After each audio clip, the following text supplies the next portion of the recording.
Hi everybody. Please, if you're just joining us, okay, just please be patient while we wait for others and while I don't share my screen with us, please.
Under midnight's velvet sky, your love makes stars align.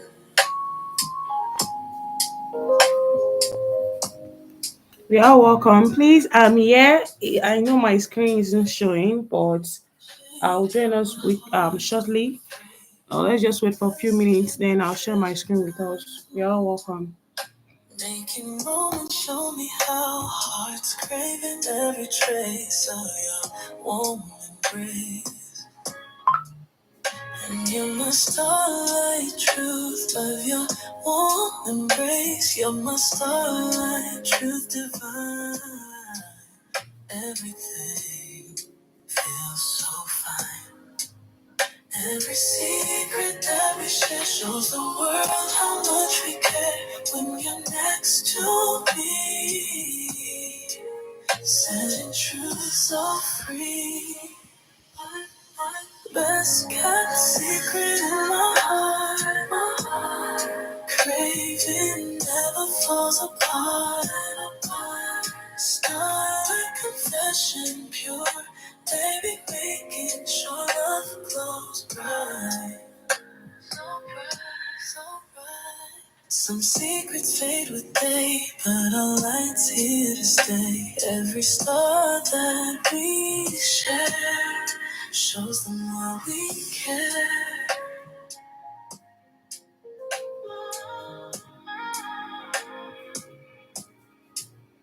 In this world of hide and seek, found the truth that makes me speak. No need to keep this in. When love helps begin, our truth hits so right, making dark turn bright.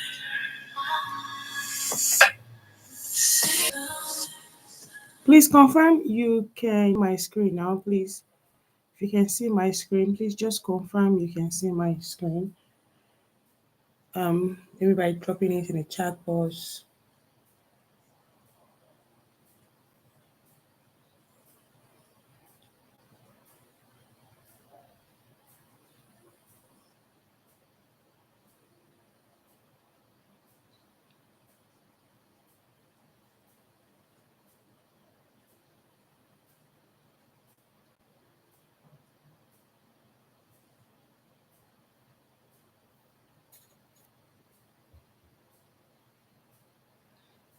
If you can see my screen, please confirm so I'll know if at all my screen is showing. Let me think it's showing right now. Okay.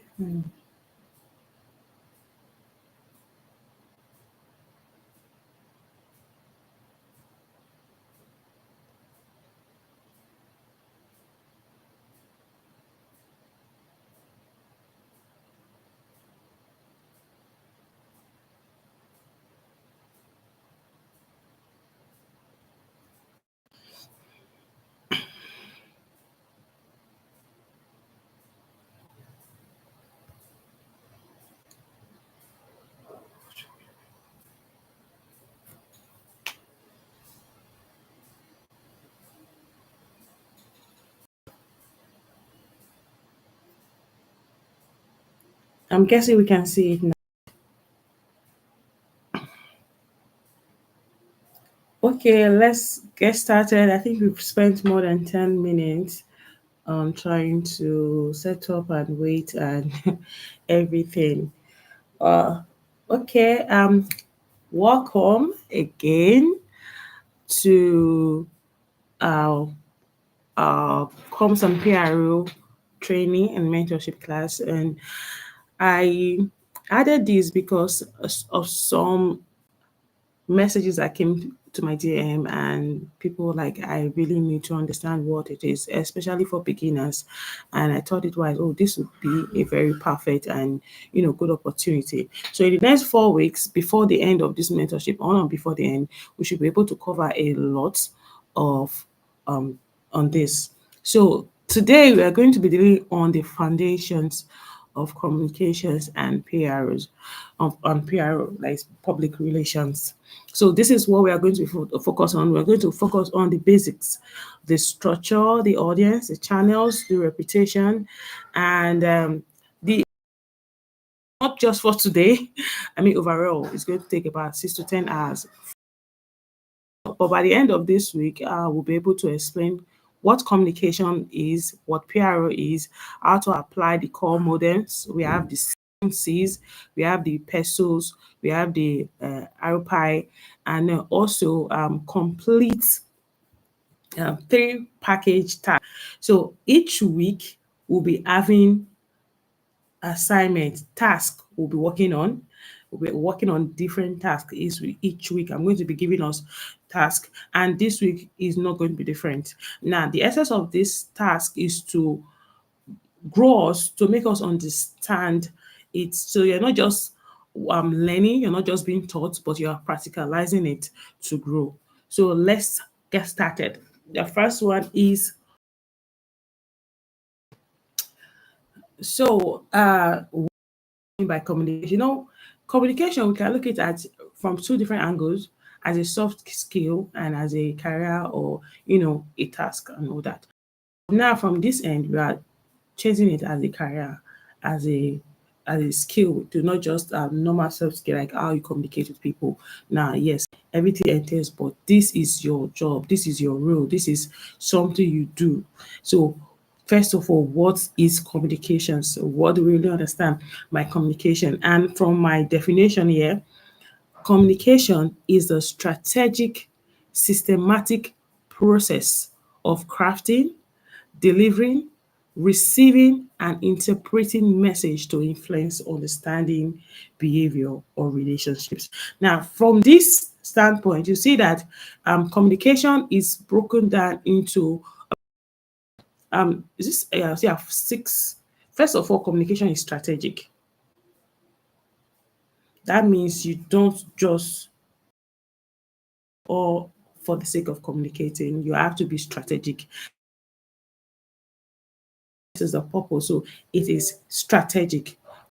Is first strategic, and secondly, um, in the process of being strategic, this is what it means. It means that you have to first of all craft a process, a systematic process on how you're going to go about it. Now, what process am I going to put in? Now, I want to strategically communicate my company's services are there to the world. Now, what are the process? What do I have to do first of all? So you have to craft that out, that craft the process, the systematic process, then also delivering. You've crafted the process. Now, the next thing deliver it, is to deliver it. And then your whole end point, I think at that point it ends there because you're delivering it. And then the end users, they are receiving it and interpreting the message. um the thing I've come to understand is when it comes to communication, you don't really get to, determine the interpretation. So that's why you have to be very, very clear when you communicate your message so that it is being interpreted correctly. And the essence of interpret is to influence on the sense. So when it's being interpreted, yes, you want the end user to not just interpret, but you want them to interpret it to understand it and also build that relationship and also influence their behavior, either influence their behavior to make a purchase or to take a decision basically that is going to be of benefit to both of you. So it covers message design, your channel, the timing, and the measurement.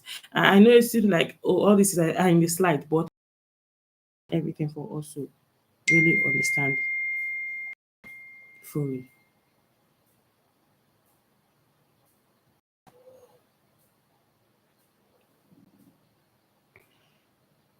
So when we say so why do we really need to say, oh, communication has to go all through this stress? It's not just to communicate, yes, it's just to communicate, but like I said, you communicate but you don't have influence over the interpretation or how the message is going to be interpreted or how the end user is going to receive it and interpret it. So that's why most times is very, very important. Not most time, all the time is very, very important that your communication is not just strategic, but it goes through this process. It has to go all through this process because first of all, it gives that clarity. Instructions are clear. That means obviously operation smoothly. It means that there'll be few reworks, there'll be few escalations, and all that because there's clarity. People understand. Is another thing why this is also important is it builds trust and legitimate. It builds trust. That consistent communications build not just the internal trust but also external credibility, and is very essential especially for regulatory and community relations, especially in Nigeria or Africa, wherever you're operating from. Now, when you're communicating, you build that trust. People are listening to you and they say, okay, this is what you're saying. Imagine not saying anything or not communicating your brand or whatever. It just you're keeping people in dark. They don't know what's happening, and there's no really trust that can be built from that end. Another thing is it's influence decision, is a decision influencer. Now, a well-timed, a well-structured message will definitely influence your investors, your customers, your partners differently. Now, just let's take for instance most of the posts on social media when people throw out content out there. That's also another means of communication. What are you trying to do? You're trying to influence the decision of stakeholders. Now, stakeholders is all around, like not just your investors or your management body, including the public. So you are trying to influence the decision in a way that will favor you. That's why communication is very, whether you believe it or not, whether you accept it or not, is very, very important. The thing I've come to realize is I don't know if it's just Africa region, but communication is mostly treated lightly. People just see it as an afterthought after we've done everything, after we've set up the HR, after we set up the project, after we set up business. Yes, but another thing is Be- because of the time and age that we are right now, communication should be among your first priorities, because this is the way you are able to not just only build trust but also influence decision and also make people understand the brand now, right? So I broke down the scope here. Now in communication, broken down, we have the internal comms. Now, internal comms is within the company, within just internal, not external. So we have the town halls. Town halls are basically like a meeting where all the staff, the management, including the head, the MD or CEO, come together. It can be once in a while, it can be once in maybe quarterly, monthly, but this is something that is advised to be done because it gives opportunity to people to really communicate, to dialogue, to come up with a decision, and to be able to build a system that works. Um, so that's why it's very important that internal communications are, they should be put as part of your plan. Like there should be something like, yes, internal communications weekly. We're going to be having town hall meetings. Also, there's staff bulletins. It can be communicated. And you can also communicate internally via staff bulletins. Like personally, what I do is I not only create that stand or I also ensure that okay, we have a way we communicate. Maybe before the town hall meeting comes, it can be through memos, or it can be through newsletters. Now, I've developed that strategy of okay, every month, why not come up with a newsletter that we communicate? This is what is happening. It doesn't have to be. It can be something very, very, brief. Can be a two-pager or a one-pager, just something that communicate the most important thing happening around the company. I don't know the type of company that maybe a lot of us work, but it can be, just something that communicates the essentials. Oh, this is a project, or this is the number of visits, this is that, and all that people can easily take in. So a staff bulletin is also a very good form of internal communications. We have others as well. There and messages from different teams. And also another scope is the corporate comms. Now corporate comms, we've heard of it a lot of times. Corporate comms just include leadership messaging, annual report, brand positioning, all that. So basically, everything that has to do with that organization, everything that communicates it from the branding to the letter, everything. So that's like it covers the whole corporate communications. And we also have the stakeholder communications. And this stakeholders communication is streamlined to maybe just the regulators, the communities. There are some organizations you're like, personally, currently I work in the oil and gas sector. So there's always, a place for communication, host communities communication, because it's very relevant. It's part of the things you have to do as an oil and gas services company in Nigeria. I think it's part of the local content thing. So you must make room for the host communities. You must make room. So a lot of companies, what they do is they create a role for external communicators or community relation personnel. So that is also another form of communication. So it's grouped under the stakeholder communications. You communicate with the regulators, communicate with investors, communicate with clients, communicate with host communities. So they are all grouped under the stakeholder comms. Now we have the crisis comms. And depending on the organization, but some organization crises are more, higher than the others. They are more expected in some industry than the others. So crisis communication is basically like urgent safety or reputational response.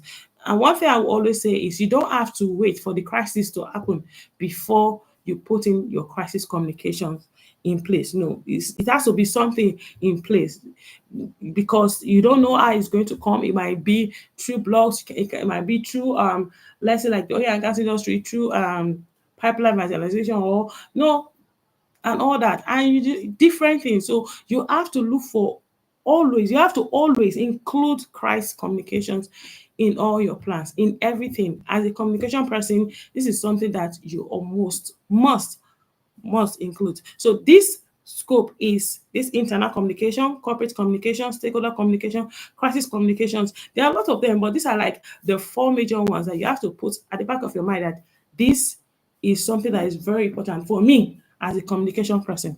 This is something that should always be included in part of what I'm to do, part of my own role of making sure that I deliver, effectively.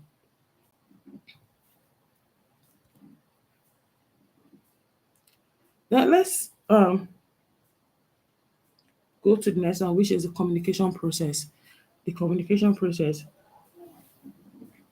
Remember when I was explaining what communication is as being strategic, and I said communication, from the definition, is broken down into process of crafting, delivering, receiving, and interpreting message, and it can be between an organization or individual.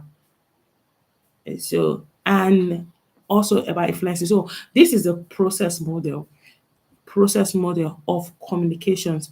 Now, the first thing is the sender. You see the way it's being analyzed there. The first is the sender down to encoding the message. Now, the first thing is the sender, who happens to be the source, frames the message. It can be maybe the CEO, it can be the comms team or the project manager, but the sender is the source. You frame the message, and then it goes through the next process, which is the encoding. Now, encoding is transforming an idea into words, or maybe visual or media, but that it just basically involves transforming an idea. You are communicating that idea. You are using maybe plain messages or one core idea per message, or numbers, whatever thing, or even visuals or medias. But the thing is, there is a process of transforming that idea now from the source. That's then the next is the message. Now you've transformed those ideas into words. The next is the message. Now that's the content, the facts, the tone, the call to action, everything, everything in between. So that is the message. So your message is the content you are pushing out there. Your message is the content you're pushing out there. And then we have the channel. Channel is the medium that is being used. Are you using email? Are you using WhatsApp? Are you using SMS? Are you using press release? Are you using radio? Are you using social media? Or is it a town hall? Or is it a newsletter? So basically, that's it, channel. So when you are communicating, or when you want to start your communication process, you have a campaign that you want to push out there. Now, the first thing is the source. Second, you encode it, transform that idea into words. You can transform it into words, maybe putting it down, and then break it down into several content, and then move it to the next, which is the channel, which can be email, or it can be a blog, it can be a PRO, press release, or whatever. And then the next part is the receiver. From the channel, definitely is going to the receiver. Now, the receiver are the audience. And how the audience interpret the message depends, like I've earlier stated, depends on the contents, depends on the literacy, depends on their culture, depends on how you're able to communicate it. So it's always very important to have clarity. Like your message should have clarity. There should be a lot of clarity so that people don't misinterpret what you're trying to communicate with them. And also, you have to put into factor this receiver. How do you think they will this message? What is their background? So that will help you to know how to communicate it with them. Now, the way you communicate to the graduates is different from the way you communicate to market women or men, because they won't understand it. Just trying to give us an example. So that will also determine how you are able to communicate that message, and from which channel. And the second, the last part is the decoding. And decoding is how it's being interpreted. Now, like I said, the receiver, it depends on their background or how they receive the message. So that That's a big determinant to how they decode that message. But you want to make sure that all things are placed into consideration, like how their background, their belief, and everything placed into consideration before the message is being passed, so that it's being decoded appropriately, that the message is being interpreted the way you ought it or the way you want it to be interpreted. And the final part, which is the feedback. Now, a lot of people will say, oh, it ends in the coding, but no, there have to be a feedback. Communication is not complete without a feedback. Now, a feedback can be in form of, a lot of will be like, oh, do I have to go and meet the person and ask the person for a feedback? It can be in form of, if you're posting out there, form of engagement, form of comments, a form of emails being sent back or anything. But there should be a feedback in whichever form for you to understand that this person really understand the message that was sent out there. So these are the process model of communication: sender, encoding, message, channel, receiver, decoding, and feedback. And this is important because you want to be able to do your work effectively by avoiding, you know, anything that's going to be a form of misinterpretation. You want to be able to deliver your job easily. So this is like a map that will help you. And this is the basic. Like we said, this is the foundation of it. So if you don't really understand the foundation of communication, it's not really going to be easy for you to really understand everything about communications. So this is the process model. So in everything you do, make sure that, oh, this is it. And now why this is very important is mapping this model will help you to design your message that survive the real world noise. That is to cut down all the noise and everything, and which is common, especially in our region and all that. But it will help you to design a message that goes above the noise and deliver effectively. Another important thing to note is the 7 C's of effective communication. Effective, the 7 C's. So there's what we call the 7 C's. 7 C's is mostly like a checklist that help you craft message that help you craft a message that we deliver effectively. And these 7 C's, first one is clear. Now, clear, I'll be sounding, make sure your message has there's a lot of clarity, there's good clarity to be able to communicate it. So it has to be clear. That's the first C. The first C of effective communication is it must be clear. You can have a central idea, but make sure it is clear. Choose the right words and a single idea. So let's say, for instance, right, there's a town hall meeting. 10, there's a town hall meeting. So that you can communicate it uh, to them. Instead of saying, let's meet in the boardroom by 10 a.m., you can say town hall meeting, 10 a.m., third floor boardroom. Now, indicated in few words that there's going to be a town hall meeting by 10 a.m. Instead of just saying, let's meet in the boardroom by 10 a.m. Let's meet by 10 a.m. It's broad, it's not really clear. People will just assume anything and they will come with an open mind. But once you are able to communicate, there's a town hall meeting. So people understand what to expect, know, okay, this is what I should go with. Oh, I have to come with question and everything. So it's clear enough for them to understand. So that's why the first thing there is clear. Another The second is concern. You have to cut fillers, few words, more attention.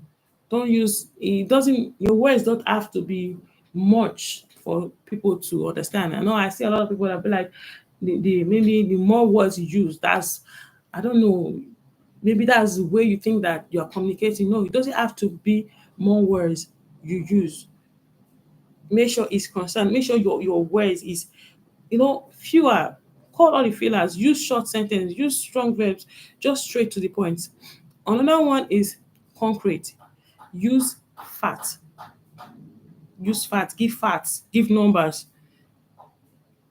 Let's say use maybe we have 20% reduction in downtime, not less time, or 70% of employee has filled the engagement form, not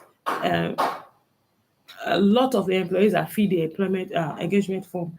it gives direct communication. You're able to know, okay, 70% is different from a lot of employees. So make sure that you use, your words are concrete. Use facts, use numbers. Use facts, use numbers. Then the 4C is correct. Verify the names, verify titles, the figures, because credibility matters with regulators, with the stakeholders basically. So you have to verify everything. Make sure the grammar is accurate, the figures are accurate, the names they match, and everything is correct. So verify everything, double check the spellings of official titles. If it's MD. Now, I see a lot of, depending on the type of documents you are or the content you are placing out there. Let's use, for instance, instead of using MD, use managing director. Like I said, depending on the document you're using. But it's advisable that you use the full name, managing director. Except maybe, for instance, you're designing a graphics, and to make it plain and everything, you can say, okay, MD. But depending on the document, make sure that, especially for official document, use the correct, that the full name. So I think it's the fourth C, correct. Make sure names are verified, everything, the titles, your words, double check spellings, double check everything. The fifth C is incoherent. There should be a logical flow. There should be a logical flow. Do not just jump between unrelated topics. There's a structure. The structure is like the opener, like the opening statement. Follow that structure. Opening statement, evidence, and then clear call to action. Like there should be a logical flow. That is what it means to be coherent. There should be a logical flow in all of your communications. When you're communicating, make sure there's a flow. First of all, the introduction, like the opening statement. Oh, next, the evidence or the body. This is it. And then the last, which is the conclusion or the call to action. There should be a flow. There should be a structure. So follow the structure, and when communicating, the sixth C is complete. Complete. Answer the who, the what, the when, the where, the why, the how. Answer all these things. These are like the audience basic questions. The who, the what, the when, the where, the why, the how. These are the audience basic questions. So this is like a simple checklist, right, to apprehend messages to ensure completeness. So make sure your message is complete. It's complete means that it addresses the who, the what, the when, the where, the why, and the how, and the how. And then the final, the 7C, which is respect, cautiousness, full tune, formal for regulators, warmer for community leaders. Know the tune to use for different stakeholders. So have that cautious, like treat people with respect, communicate the respectful tone, and all that. So this is the 7C. The 7C: clear, concern, concrete, correct, current, complete, conscious. So let's move to the next, which is the barriers to effective communication. Again, this is the basic, the introduction. Please, if you have any questions, I would appreciate you dropping it in the chat box. If you have any question, please, can you hear my voice? Can you hear me now? I heard you say my voice is breaking. Please confirm if you can hear me, please. You can drop it in the chat box if you can hear me, please, just so I proceed. Thank you.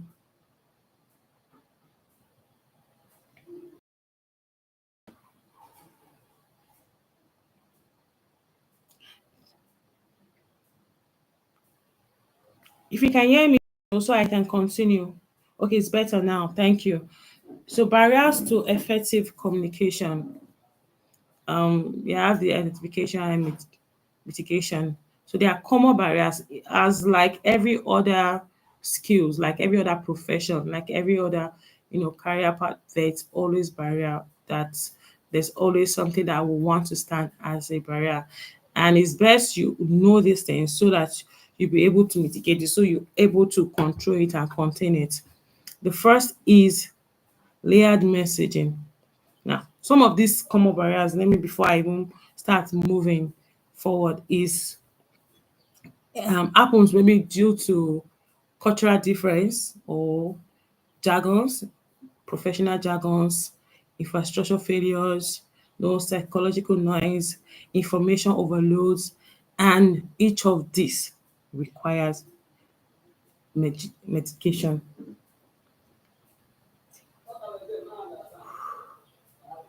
Okay, so let's check the cultural and language difference. You know, Nigeria is a multilingual country, right? And it might seem we have a common language like English. We speak English outside our own, you know, tribal language and all that. But in the midst of that, the way the communication flows between tribe, you notice it. Now, let's say, for instance, a Yoruba man and a Hausa man is communicating English. You notice some slight, difference, not because they are not correct, but because of the effect of that, you know, language difference, the effect of that cultural difference. It will always be there because we are not like purely English people. We have a language, and English is like our second language. So most of the times we try to fit it in and all that, but there must be that difference. So this is part of the barriers, but we have to understand it so we'll be able to mitigate it effectively. Now, the jargon and technical language is mostly maybe for different profession. Now, a medical person has his own language, an engineer has his own, a lawyer has his own. So all those things together also can stand as a barrier, especially when you're communicating with them and you're not from that field. And then we have the infrastructure, which is the channel failures, can be in forms of power outage or poor mobile data. Like, for instance, you just said that my voice is breaking. That means there's been a barrier to the communication. It may be due to the poor mobile data, or I don't know, but that is also an example to use there. And then we have the psychological noise, anger, mistrust, or negative perception and all that. There are sometimes you have some what you want to communicate, but it's being influenced by your emotions. Maybe at that point you're angry, and out of anger, your communication wasn't direct or wasn't straight enough, or you communicated based on that anger, which was very poor. So that can also be another influence, another barrier, other you know to effective communication. And then information overloads. Most times when there's too many emails, people, or long content, people stop reading, especially in this time that we are. The attention span has reduced, like, very well. People get easily tired to reading long notes, long emails, even some conversations. So those are some things. So now, what are the strategy? What are the practical mitigation strategies to this? The first is to use layered messaging. And by layered messaging, it means that you have to have it structured. Like, okay, the first is the headline. Headline will make people understand what you want to communicate. Then the headline, then the sentence summary.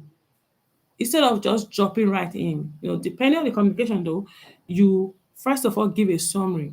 That's why I don't know when we're doing our project, then there's always abstract and all that. So basically, is in the same line, use that layer messaging format. Have your headline, the headline, what you want to talk about, then a summary. Then before you go straight to the full detail. Now, what this will help you to do is the headline and the sentence summary will help busy people to understand your message. Now, those that not really very busy or have times on their hands, they can then go down to the full details and start reading. But some busy people can just skim through, and from that sentence summary, they are able to understand, oh, this is what you're talking about. And that remove that barrier of, you know, information overload and all that. Then another strategy is the feedback test.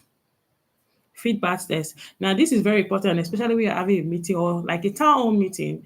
You've communicated, you said, or a lecture or webinar like this, you've communicated. Now you can ask recipients to paraphrase or ask questions so you understand that, oh, they are following. In between, ask questions or ask, oh, what do you did you understand what I said? Can you paraphrase for me? And that way you understand that, oh, you are the same line. You guys are, you're in the same line, you understand what is going on, you understand what is being communicated.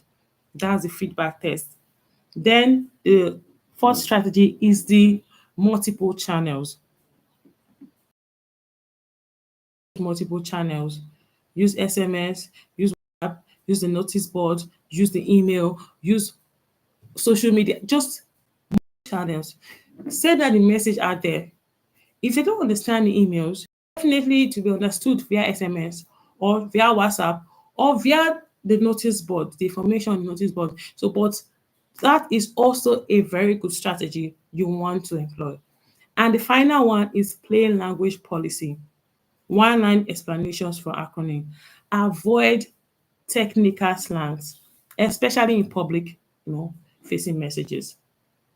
Go straight to the point. Use plain English as possible, not big grammars. Most times, not everybody understands that.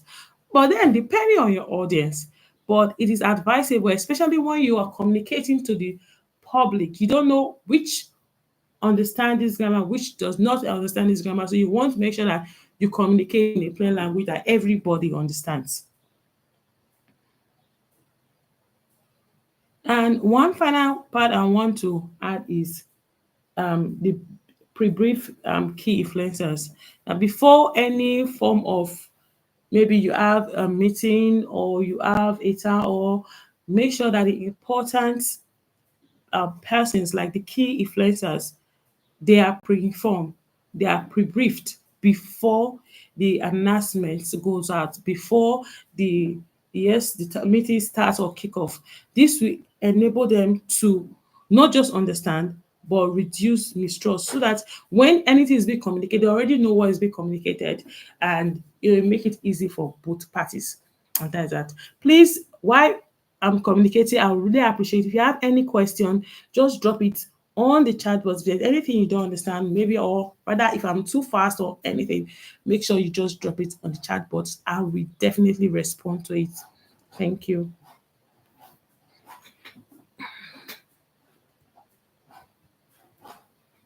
Now, when it comes to communication, from my definition, there's a part for the audience segmentation, and we have four dimension.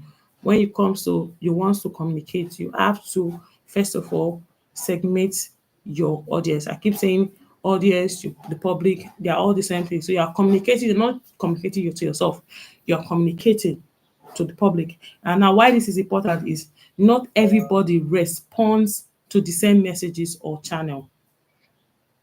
Not everybody responds the same. So you want to keep that in mind. And I group here four dimensions using, Nigeria, Africa as a typical example. The first dimension is the demograph. The demograph includes their age, gender, role, etc. Let's say, for instance, intent versus artisan, right?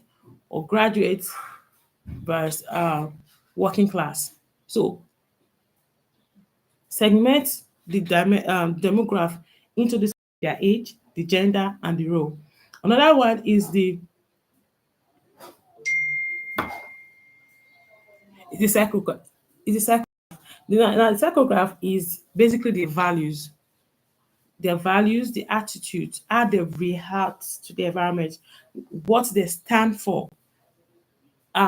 Example is the activist versus the investors. Activists versus investors. So that's a good example. It shows their personality, it shows their values, it shows what they stand for. It shows their attitude and everything. Now, the next one is the behavioral. The behavioral is how they use the service, how they behave towards what that which is being communicated, their behavior. Now it can be, for example, frequent customers who purchase monthly or occasionally. There's the frequent that purchase monthly or daily or weekly, and there's those that purchase occasionally. Now that's another example, frequent versus occasional customer.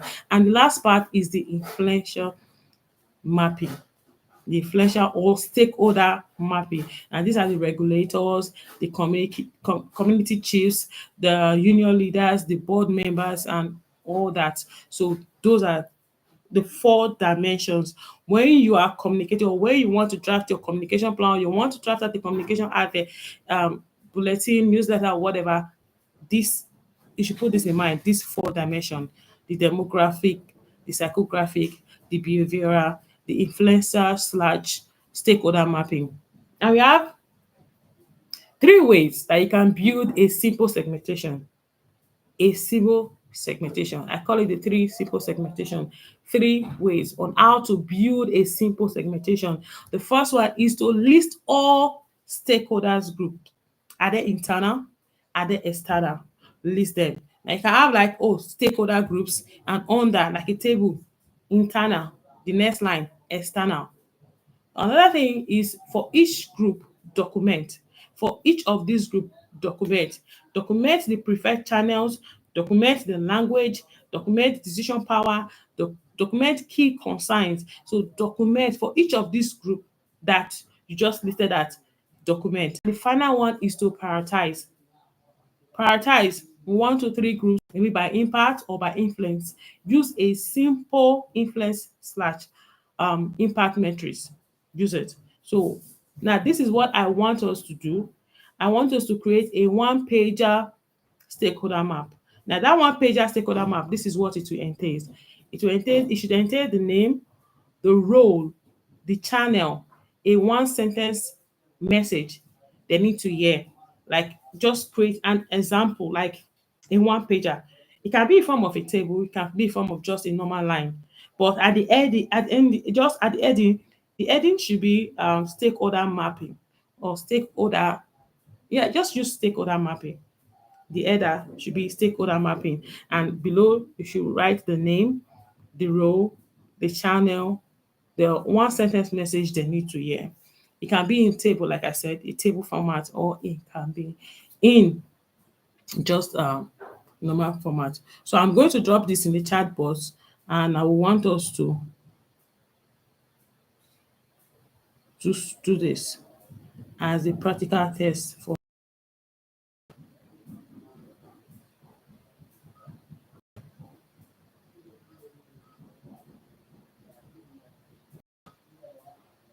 Okay, I'm dropping it in the chat box now.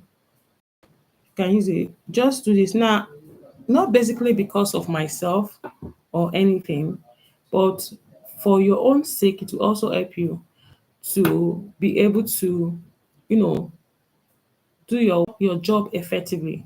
So this is also for yourself. So create that one page, and it will help you. To go a long way to help you.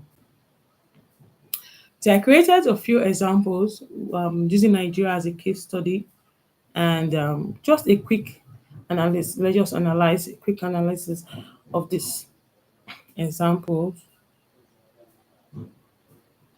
How communications play out on the ground. We have the Dangote refinery. I'm using these examples because this is something that we know of. Now, this is it. So the first one, Dangote refinery. So Dangote refinery communications during commission. You notice that Dangote group, there's also the frequent answers and questions. There's also the management statements around the refinery, launch. I mean, when they were about to launch the refinery, right? So these were the different means, the different communication channel they use, the different, channel and different what they use during that commissioning. There was the press release. I'm sure we saw it. There was the frequent question and answer that was placed on their website, on the socials, just in case you have questions and all that. And there was also the management statement around the refinery, what to expect about the products, the supplies, the job, and all that. And different. There was a centralized messaging around the nation, like it was boom. So we're going to drop a link for us to, as part of the case study, for us to do a deep study on how they communicated. Now, the essence of case studies like this is to help us to, build our own case. Maybe you have, not currently, maybe you might have a similar, campaign to run in the future, or even if it's not that, but you need an heads up when you're creating a campaign. What should you do? How should you go about it? And all that. So case studies like this will help you to build your case. We help you to know this is what you're supposed to do. When you learn from others, you are able to implement it in yours. And now we have the MTN Nigeria outreach. And when there are several times though, there was one of these time that MTN Nigeria had a network outrage and they responded. How did they respond? They issued a public apology. Now, this is part of what I call the crisis management. I said something about crisis communication. You don't have to wait for crisis to come for you to communicate. Now, assuming MTN didn't have a crisis plan, a crisis communication plan on ground, it would take them forever to start coming up with, oh, this, what are we supposed to do and all that.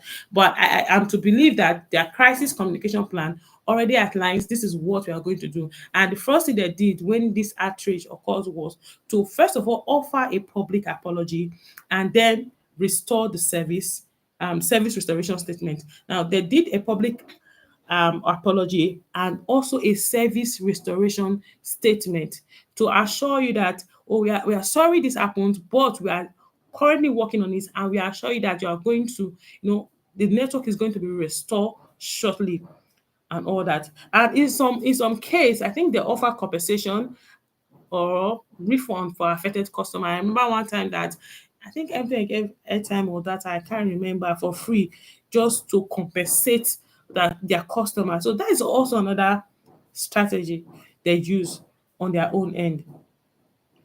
So this is also another case study, and this is coming from the end of the crisis communication.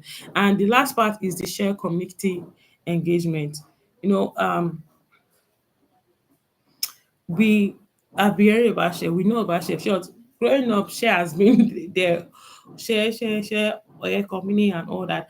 And seeing the way they communicate out there, especially with the community, the way they engage with community and all that. So that is still another kind of case study, because part of their goal is sustainability, and they, because of that, they've created a long-term programs and the need for local consultation. And this is a reminder that community communications requires long-term relationship building, not a one-off statement. And share has been able to do that for quite some time, for a long time. You see, in some place like where I am currently in Port Harcourt, there's a particular um, healthcare clinic that is, I think Share was part of their partner in pushing, just to support the communities there. So they also have a place that they did a water, a ball, just like that, and the water is treated. People, you see a lineup of queue just to fetch water from there. It's not just there. There are a lot of places there, a lot of locations, different locations, and you just see. So these are part of the project, part of the things, part of the strategy that she has been using to, create that community engagement. It's also a form of communicate. They also communicated. They didn't just build it and left it there. They communicated it so that people will be aware. And this way they are giving their credibility and all that. So this is just some case studies that we should, start, read on it and use it to build your case or build your strategy. So I'm going to drop the link in the comment section that we'll be using, that will be useful for us basically. It's be useful for us. So I'm going to just drop the link. If in your own spare time, go through it and study most of these things. It's very important. It's to help you build your career in communication. Just a few minutes, please, while I type.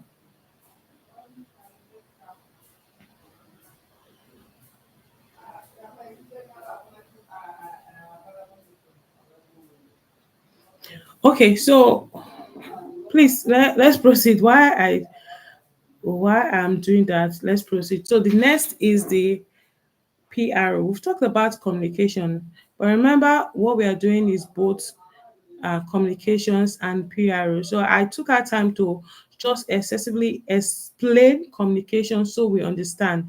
So just a breakdown before we move into the PR fundamentals. So firstly is I explain what communication is. Communication is a strategic, don't forget to add that, is a strategic and systematic process of crafting, delivering, receiving, and interpreting messages between an organization or individual and its audience to influence understanding, behavior, or relationship.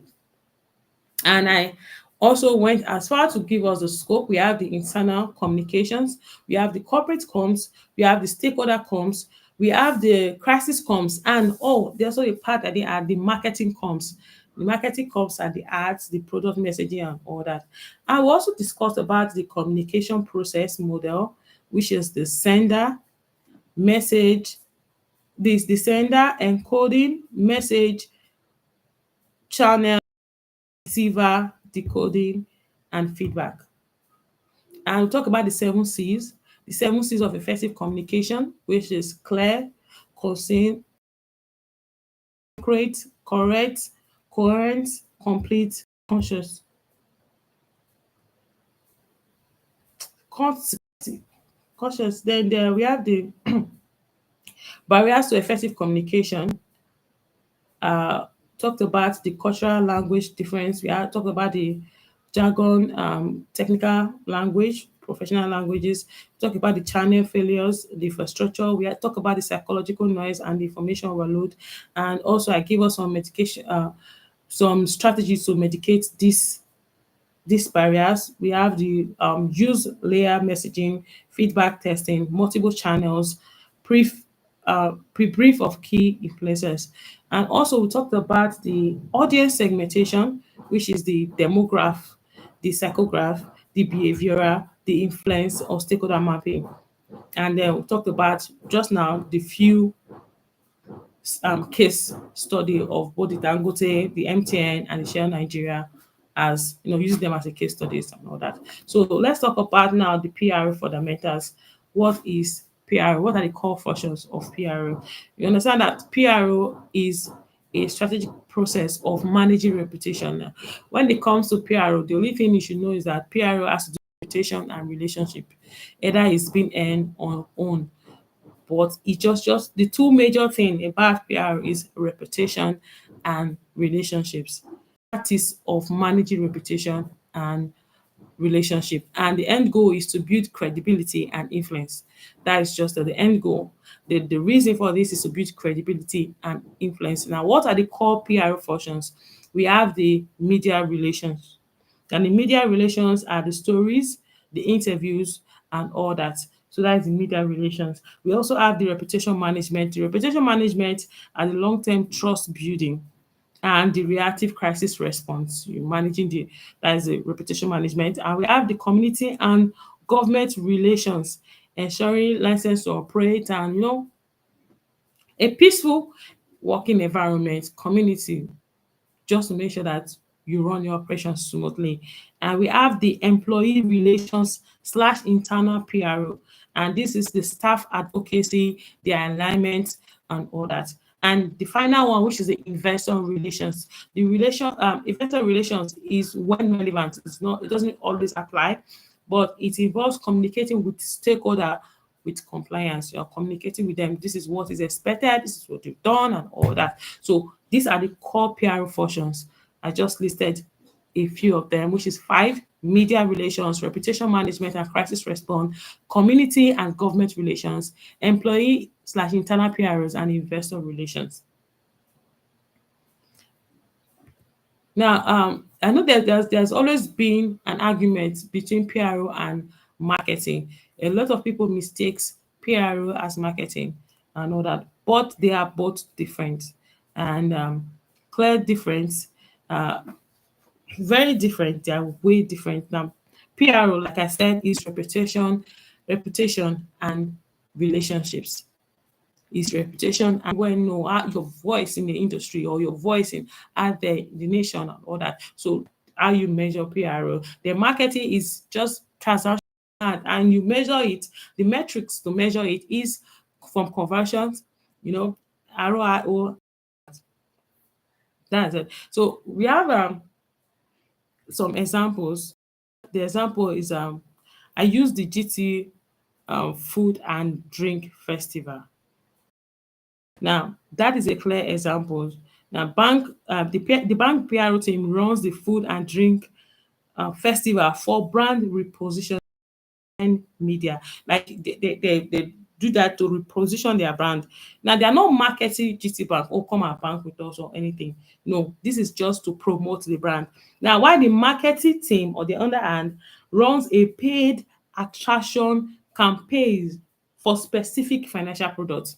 Now they are leveraging this brand positioning to market to push that specific financial product. PRO is pushing the running the food and drink festival, while the marketing on the other hand is to run a pay ad just to attract people buy this specific product.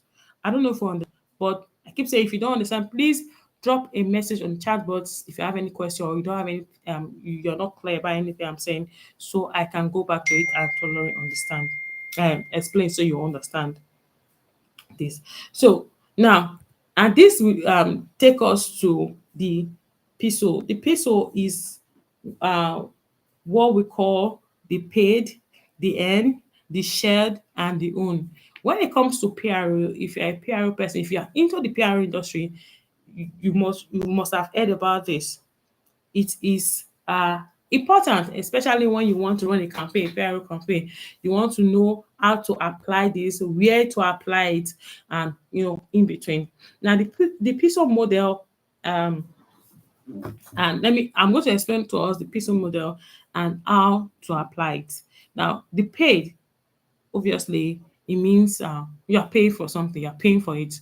It can be in form of sponsor ads or maybe targeted, let's use LinkedIn post or sponsored articles, promoted posts, ads and all that. So basically, this is everything paid, everything paid.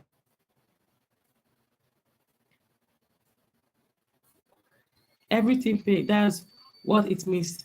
Everything paid. And is the journalist features, the interview,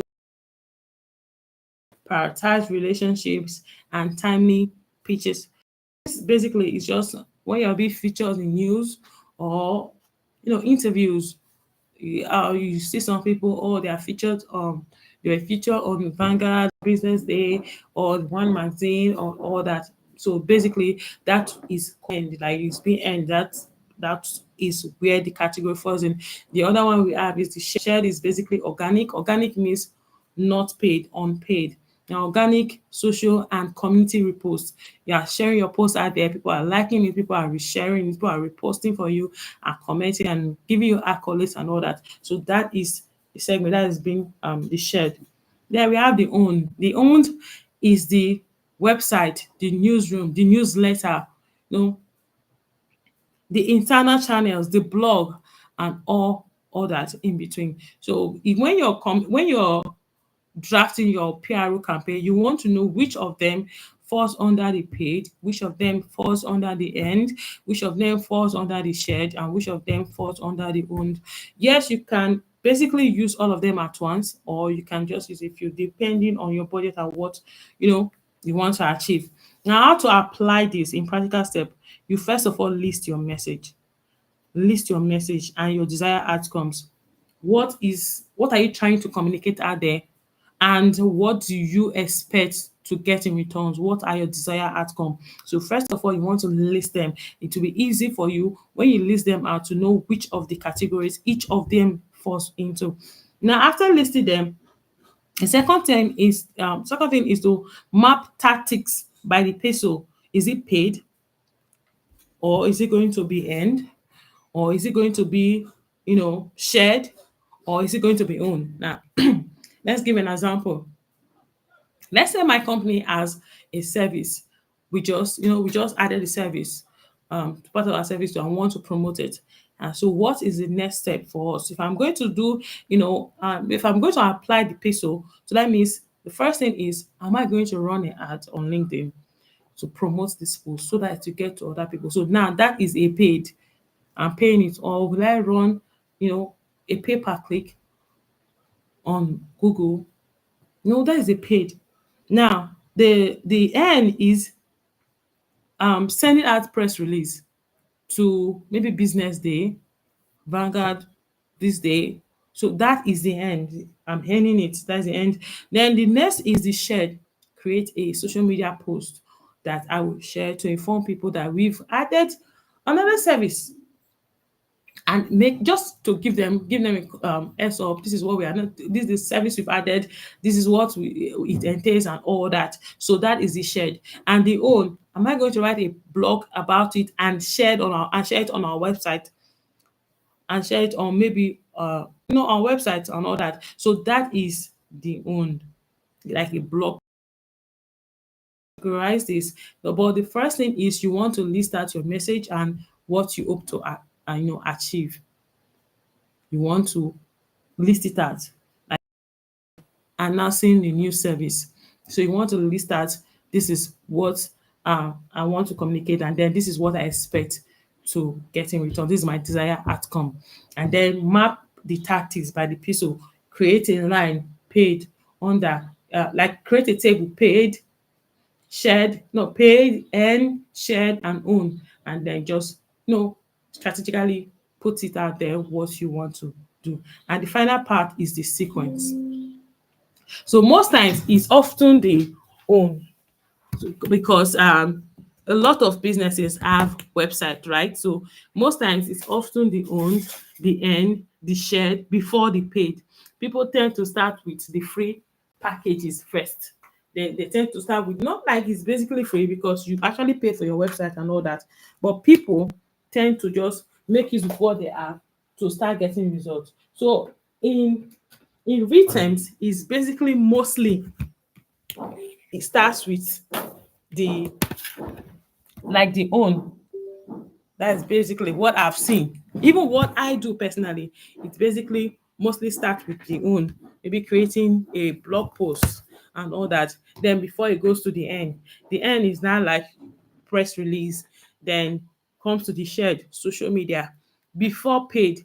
So most times paid is being left as the last option, but it's not always so.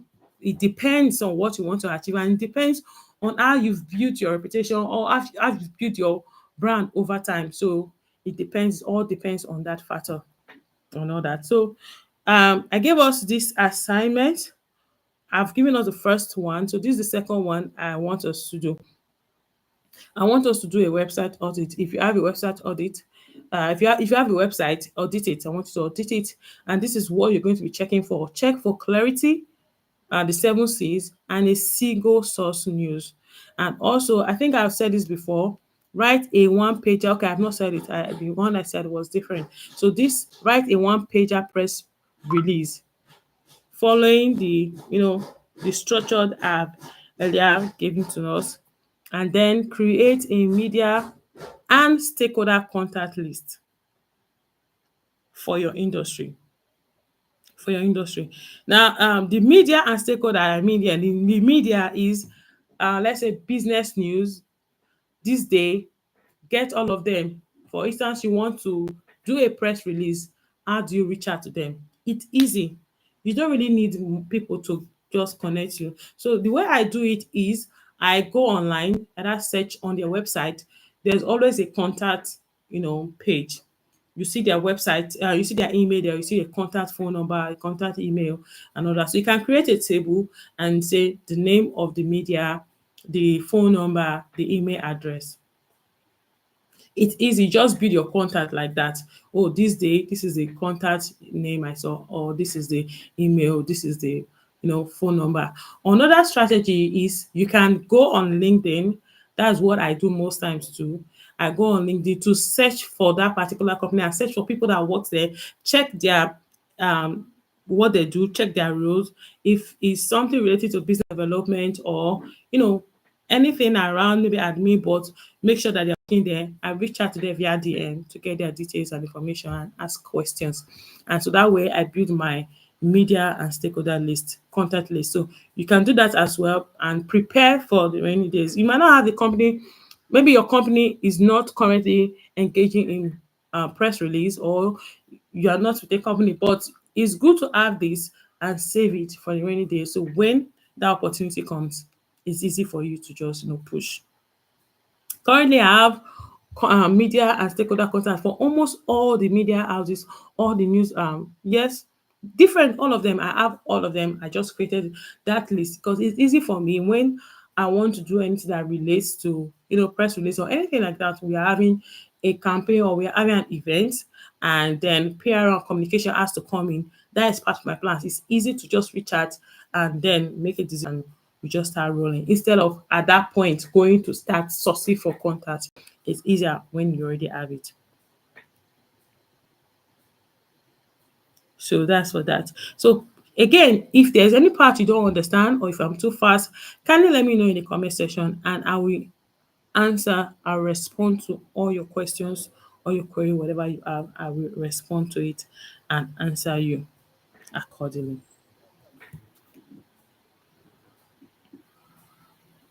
Okay, I think the next thing we want to think that's for now the everything we've talked about. But before we move ahead, I want to talk about the RPI. I call it a research. I don't think it's on this slide, but if you can just pay attention and get all the necessary, you know, information, everything I'm teaching out. I call it the RPI is a research, the planning, implementation, and evaluation. Now I'm going to break it down. The research, basically like the quantitative and qualitative part of it. You are doing your media scan, you are doing your stakeholder interviews, you are doing your competitive benchmarking, the environmental scan. So that is basically research. You're researching everything, getting all your necessary updates. Just get your scan ready, scanning the environment, scanning the media, scanning everything, just to get answers for that for that or get answers for what you really want. So that's the research part, the quantitative and the qualitative. Now we have then the planning is after you've done your research, you want to define a smart objective. Now smart specific is specific, measurable, achievable, realistic, and time-based objectives.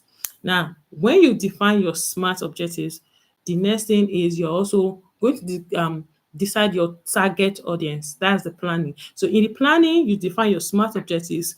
You define your target audience. Who are your target audience?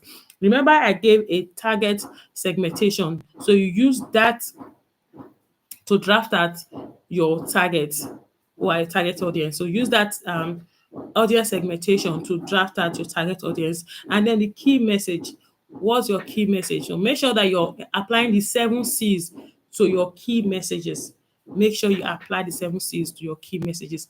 And then the channels and the budget and the timeline. So those are under the planning. So for the planning, I'll repeat, you have the SMART objectives, the target audience, the key messages, and the timeline. That's under the planning. That is on, and then the implementation.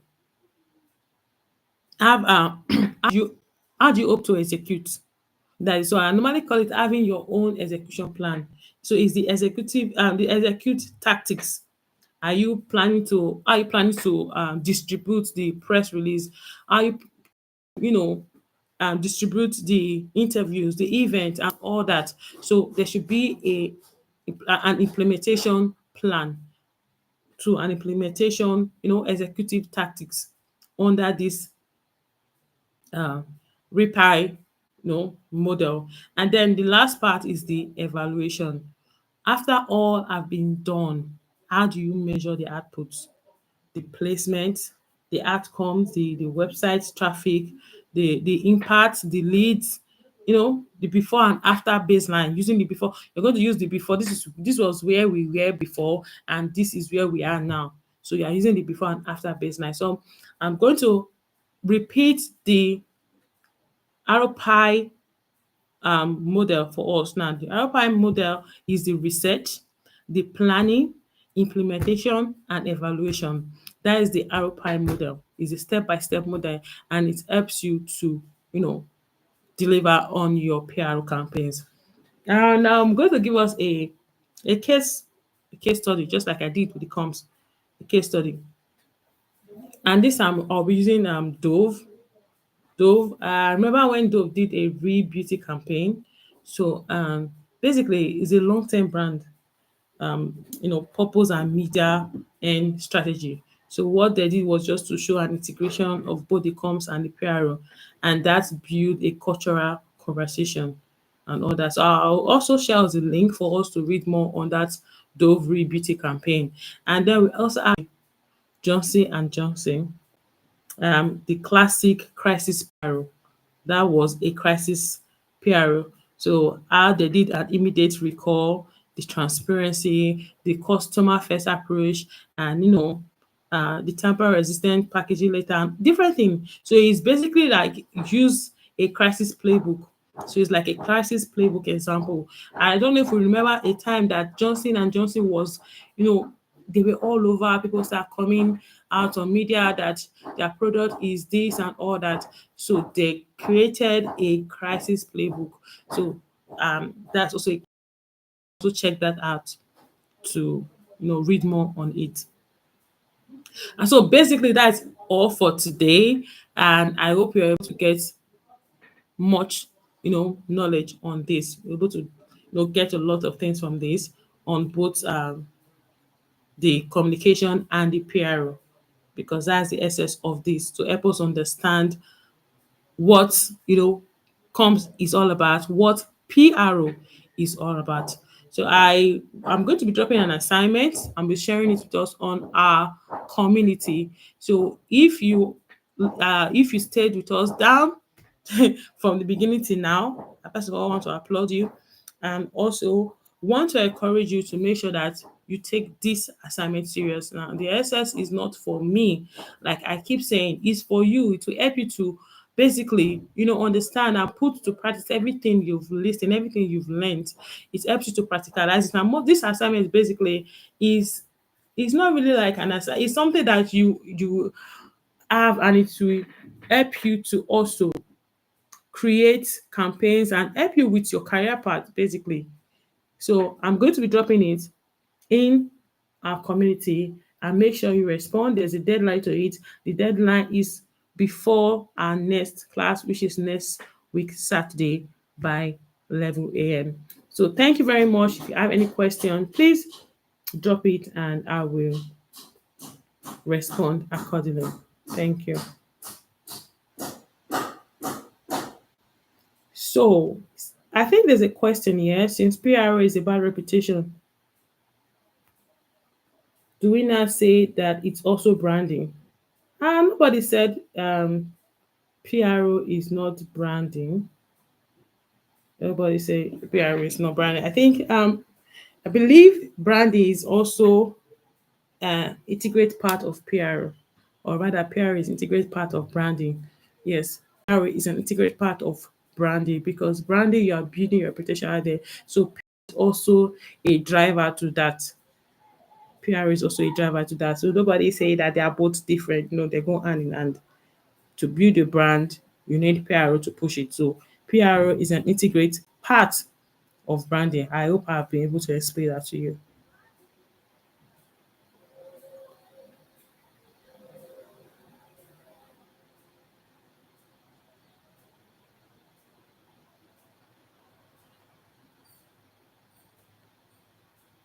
Any other question, please? And Chijoke, please confirm that I you get my explanation.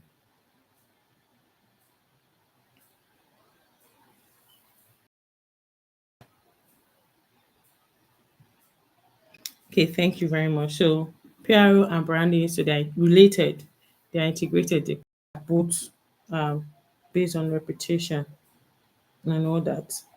But another thing is I want to drop here is that branding is basically who you are and how you want to be seen, right? So that part is different. Who you are, what you and how you want to be seen. If it's a company, who is the company? How do the company want to be seen by the public?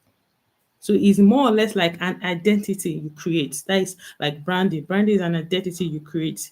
It can be your visual, your tone, your personality, the values, or the promise and everything. But PRO basically is what people think and say about you and how you influence that conversation. It's a bit tricky. So, but PR is mostly a how do I call it? A perception management. It's a perception management. You are building relationships. You are managing, the coverage, media coverage, and everything. You're telling your story in a way. So, basically, branding is just like you're dressing yourself to express who you are. While PR is making sure that people talk about you in the way you want to be remembered. So it's like a side by side table and I show the difference and overlapped. But like I said, branding, PR is integrated in brands. They are both intertwined. They are both, but there's a difference between both of them. They are related because they're both aim towards one thing, reputation. So that's that. Thank you very much for joining in today. I think we've really crossed our time. We're supposed to stop by latest 12:15, but this is almost 12:30.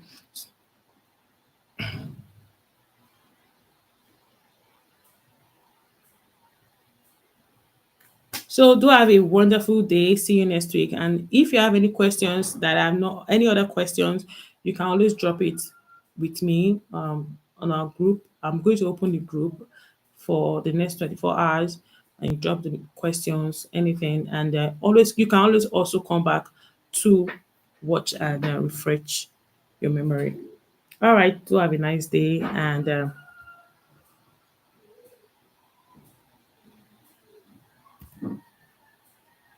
see ya next week.